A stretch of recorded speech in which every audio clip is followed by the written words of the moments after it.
Hey guys, Stuart here, back once again with another Tack Takeaways video. I hope you're all doing really well at home.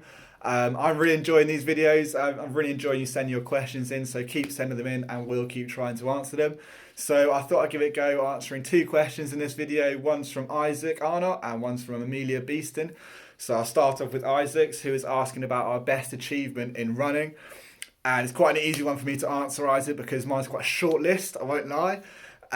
So in terms of my best achievement in running, probably came, well, it's kind of split up into two parts because you have your achievements with the team and then your achievements as an individual. So my best team achievement was probably last year at the Southern Cross Country Championships, where it was my first time getting a medal with the senior men. So I won national team medals and Southern team medals throughout my running career as a junior, but I never actually got a medal as a senior. So to get in the TAC team at a senior level in a major championships was quite a big achievement for me, and I was really happy with that, especially because Mark came and shook my hand at the end and said I did a great race because I was sixth scorer, and I hung on because I always die in races and I fade back, but I did it in that one. Well, I did a little bit, but not too much. So I was quite happy with that.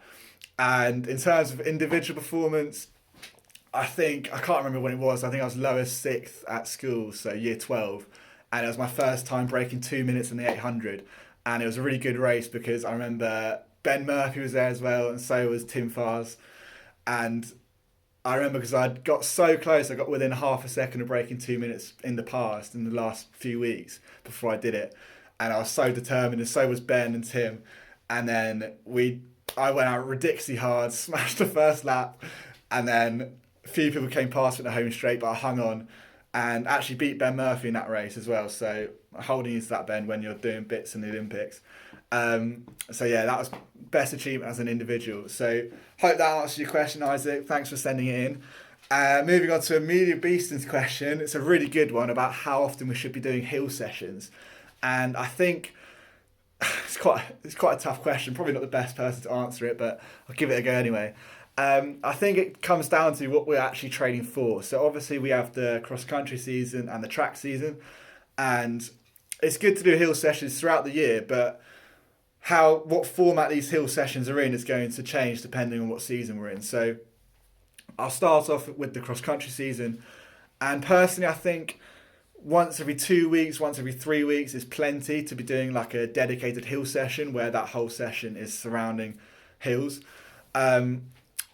And I think in terms of those sessions, what you could be doing, instead of like smashing each rep like I used to do as a junior with my mates, like race to the top, see who wins the last rep, a double decker and things like that. I think what you could be doing, because it's so important in the cross country season, like the races don't finish when you get to the top of the hill. They keep going, and then there's another hill, and then it keeps going. So I think it's really important to get your body used to running off the top of the hills and keep that movement going once you've got to the top of that rep. So a couple of ways to do that is maybe just to instead of smashing each rep, just rein in the pace a little bit and then keep the recovery going a bit more. So just slow your pace down going up the hill just a little bit, and then keep the recovery going as you go down the hill. So that's one way you could do it. Another way you could do it is to actually make the finish line of the rep just 15 meters, 20 meters past the actual top of the hill, if that's possible. And then it really gets your legs used to feeling that burn when you get off the top of the hill, and then you've got to keep driving after it. So that's a couple of tips for what you could be doing during your sessions. And I think in between those dedicated hill sessions, what you could be doing is to say you have a week where your sessions are quite flat and you're not doing many hills. In between those sessions with your runs, you could be making your runs slightly more hilly, so maybe do a slightly more hilly loop than you would usually do, just to get your legs used to going up and down those hills during the runs and things like that. I think that's really good for your system. Maybe making your long runs slightly more hilly as well on the Sunday. So that's a couple of tips for the cross country season. In terms of the track season, I think it's still really important to keep the hill sessions going. Even though track's completely flat, it's still important to keep those hill reps going. It's just going to take a different format, like I said earlier. So in terms of the reps you're doing on the track, they're going to be a lot shorter and faster, but with a lot longer recoveries, like any session the track season would be. So in terms of the hill sessions, you're going to want to find maybe a slightly steeper hill. It doesn't have to be steep, but you really want to attack those hills and really put lots of speed and power into those reps you're doing. And then on the recovery, just give yourselves lots of time to recover. Make sure your legs are feeling nice and fresh before you begin that next rep going up that hill.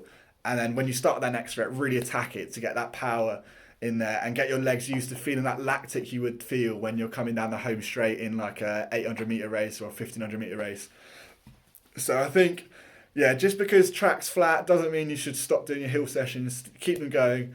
Just change the way you're doing them. And again, even in the track season, just once every 2 weeks, once every 3 weeks, I think is plenty. But in terms of all year round, what you could be doing is, I know a lot of you like to do your strides at the end of a run, which is really good.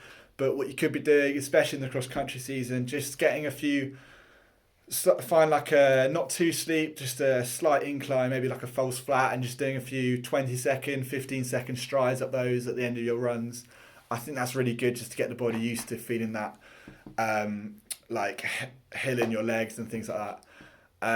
So I hope that helps Amelia and Isaac. It's been really good to hear from you. And yeah, there you go. Hope that answers your question. Good job.